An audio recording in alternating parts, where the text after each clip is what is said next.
What are the 5 reasons that you won't give up when life catches you on the blind side?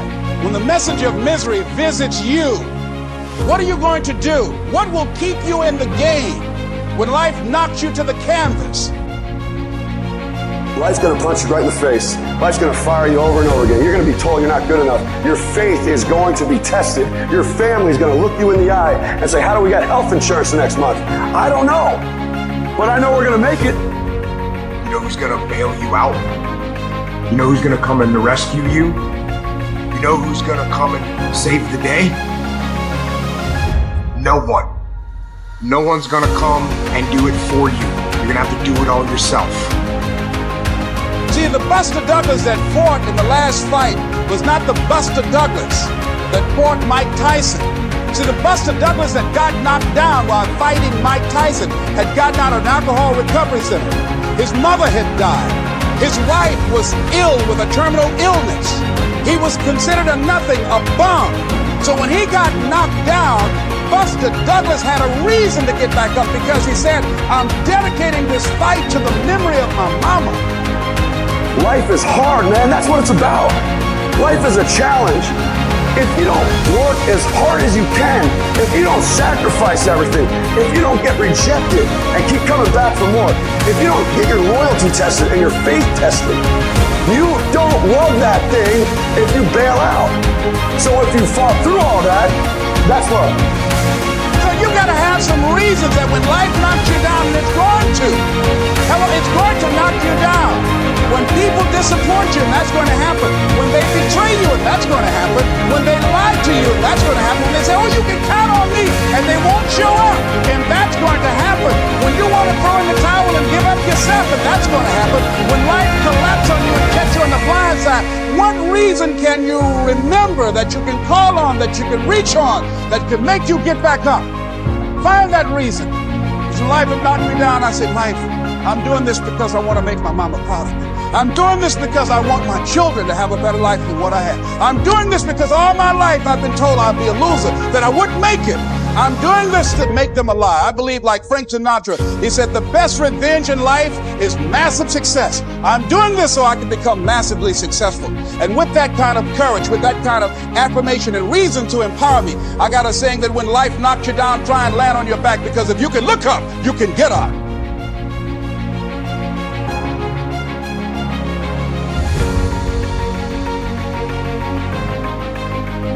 You don't have to be grim, but you do have to be serious.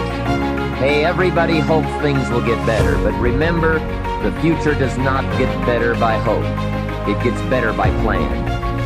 And hope unaided by clear plans can finally become an illness. There's a Bible phrase that says, hope long delayed makes the heart sick. It's a sickness. I used to have the illness known as passive hope. It's bad. And there's one that is even worse, and that is called happy hope. That is really bad. The man is 50, and he's broke, and he's still smiling. That's bad. So get serious. Make plans. Put them on paper. My suggestion from experience.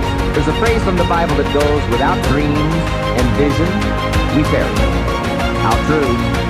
Humans have this unique ability to aspire, dream, to go for something, to become something. Without that, life is not life. We must have dreams and never give up on our dreams. I'd like to share a few ways your use of time are affected by or influence the achievement of your goals. Have you ever thought that without some very clear written goals, you never even need to consider managing your time? Time essentials come from objectives well defined. Time can't be critical if objectives aren't defined. Now you might be one of those uniquely fortunate individuals who can keep all their objectives and purposes clearly defined in their minds and operate from that. But I wouldn't take the chance. Write your goals down and set careful priorities. Sometimes priorities are determined by the season. For a farmer in springtime, the season dictates his most important activities. During the spring, a farmer must work around the clock. burn the midnight oil, and keep the equipment running because he has only this small window of time for the planting of his crops. One of the difficulties of living in an industrialized society is the losing of the sense of seasons.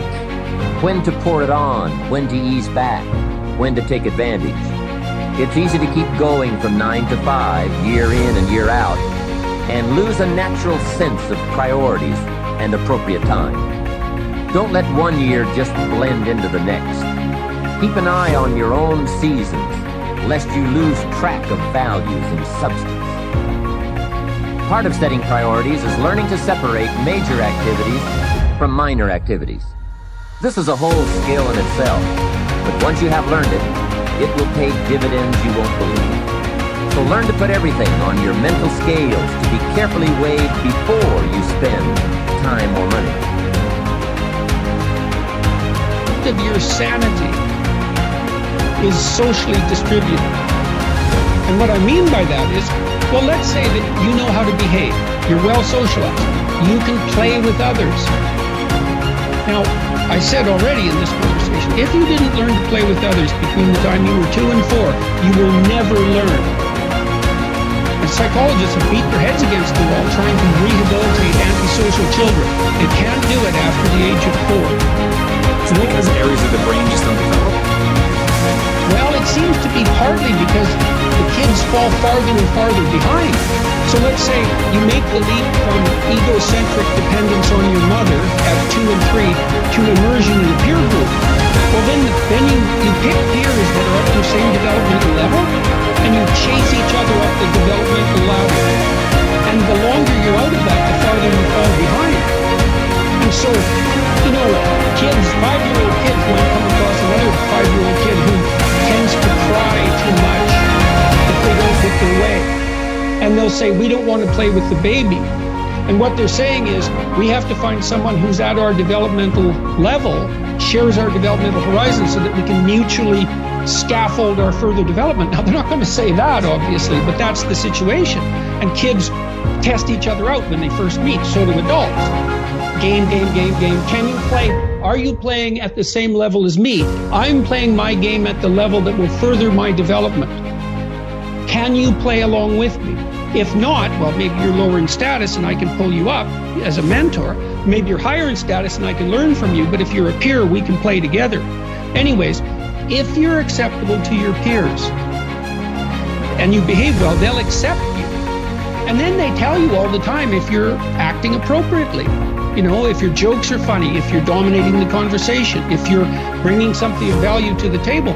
And all you have to do is pay attention to the social cues, and you'll keep yourself regulated. At the end of the day, you're going to get what you focus on. They're both true. This is both the most amazing time that's ever happened ever in recorded history. And yet real things that are terrifying are also happening. But where you put your energy, where you put your attention, where you put your focus is going to determine what you see. And that is the most fascinating and the most important thing you have to understand about the way that your mind works. You get what you focus on. If you focus on the things that are bad, they will become real. They will become exaggerated. They will begin to monopolize your thoughts. You'll see them everywhere. It's called the reticular activating system. Your mind is literally designed to pay attention to the things that you notice. Once you notice a certain car, you see it everywhere. Once you notice a certain dog, you see it everywhere. Once you hear a certain name for the first time, suddenly you realize that that name has been all around you this entire time. But now that you're focusing on it, now that you're looking for it, it is everywhere. So whatever you look for, it's going to be everywhere. If you look for the negative, it'll be there. When you manage something, you do so to keep it going. Well, you don't need to keep time going. You don't even need to watch it. You can be completely unaware of it. You can go to sleep. Doesn't matter. Time just continually moves. Doesn't need you. It doesn't need me. It just keeps moving. We don't need to do time management because there's nothing to manage. It's automatic. It continually moves. What we need to do is priority management. With the time that is continually slipping away from us, We need to manage our priorities to maximize the time we have.